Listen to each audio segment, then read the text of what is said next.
महाराष्ट्राचा। नमस्कार, मी सुद्धा संध्या लाईव्ह मध्ये आपल्या सगळ्यांचं स्वागत। पिंपरी दुमाला परिसरातील शेतकरी दादाभाऊ बबन चिखले यांनी 2 एकर क्षेत्रावर केलेल्या केळी लागवडीला सध्या बाजारात अवघे 2 ते 4 रुपये प्रति किलो एवढाच दर मिळत असून काही व्यापारी केवळ 2 रुपयांनाही भाव सांगत असल्याने त्यांच्या अखंड मेहनतीचे मोल अक्षरशः पायदळीत उडवले जात आहेत। केळी लागवडीसाठी खते, औषधे, रोपे, सिंचन, मजुरी, वाहतूक यावर लाखो रुपयांची गुंतवणूक केली असताना बागेतील घड विकताना मात्र हातात काहीही राहत नसल्यामुळे चिखले कुटुंब आर्थिक अडचणीत सापडले आहे। चिखले यांनी ग्रँड नायन जातीची लागवड केली असून ही जात चांगल्या गुणवत्तेसाठी, बाजारातील मागणीसाठी आणि निर्यात क्षमतेसाठी ओळखली जाते। एका एकरातून साधारण 30 ते 35 टन उत्पादन मिळते। मात्र दर कोसळल्याने खर्च वसूल होणे तर दूरच, मजुरी आणि उत्पादनासाठी घेतलेले कर्जही फेडणे कठीण झाले। राज्यात नाशिक, जळगाव, सांगली या प्रमुख केळी पट्ट्यांमध्येही अशीच परिस्थिती असून मागणी घट, मध्यस्थांचे दर नियंत्रण, वाढवलेला वाहतूक खर्च तर बाहेरच्या बाजाराकडून अपेक्षित प्रतिसाद न मिळाल्याने केळीचा दर कोसळला आहे।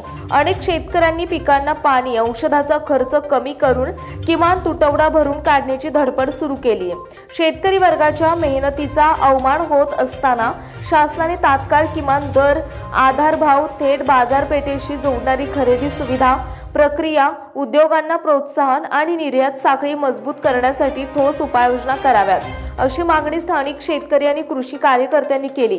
दर सुधारला नाही तर पुढील हंगामात केळी लागवड करणे कठीण होईल, अशी भीती शेतकरी व्यक्त करतायत। केळी लावल्यापासून आम्ही पाहतोय, कष्ट करतोय, 300 रुपये बाईला मजुरी, ती मजुरी आज आमची निघाली। व्यापारी काय भाव मागतात, आज काय परिस्थिती आहे आमची। आणि इथं जवळ फॉरेस्ट असल्यामुळे वाघ येतोय, बिबट्याचे भ्याव, लाईटीचा प्रश्न, कसे कसे दिवस काढतोय आमची आम्हाला माहिती। आमचं वय झालंय, याचा विचार करा जरा।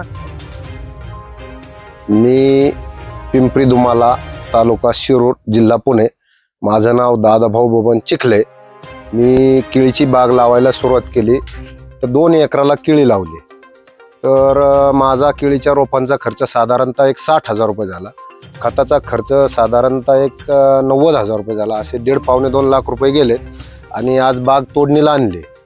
बाग तोडणीला आणताना व्यापाऱ्यांना बोलवलं तर व्यापारी साधारणतः 2 ते 3 रुपये, 4 रुपये किलोच्या पुढं काय मागत नाही आणि आमचा खर्चही निघत नाही। तर ह्या गोष्टीला शासनाने कुठंतरी शेतकऱ्यांबद्दल ठोस उपाय करायला पाहिजे, असं आमचं म्हणणं आहे। पण शेतकरी आणि व्यापारी वर्ग यांना कुठंतरी सांगड जुळवायचा प्रयत्न सरकार हे करतच नाही। कारण आज बॉक्स पॅकिंग जर बघितली तर 9 रुपये रेट चालू आहे आणि शेतकरी खाल्ला माल जर कॅरेट माल म्हणलं तर 2 रुपये मागतात। मग खाल्ल्या मालाचं काय करायचं? मग सर्व व्यापाऱ्यांनी एकजुटीने असं केलेलं आहे की शेतकरी उजरूनच द्यायचा नाही, ही भूमिका आज व्यापाऱ्यांची आहे। मी मार्केटमध्ये एक खेप घेऊन गेलतो तर त्या गोष्टी व्यापारी डायरेक्ट सांगतात की आम्हाला 2 रुपयांनी माल शेतकरी पोच करतात, तुमच्या माल घेऊन आम्ही काय करायचं?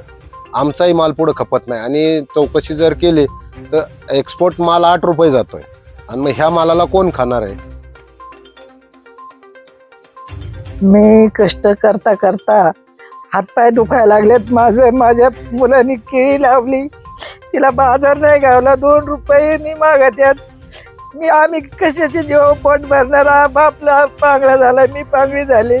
लेकरांनी काय करायचं या कष्टाला? शेतीला केळी लावली, तिला बाजार नाही, काहीच नाही। ताज्या आणि महत्त्वपूर्ण बातम्या पाहण्यासाठी आजच आमच्या संध्या लाईव्ह न्यूज चॅनलला YouTube वर सबस्क्राईब करा आणि बेल आयकॉन प्रेस करा।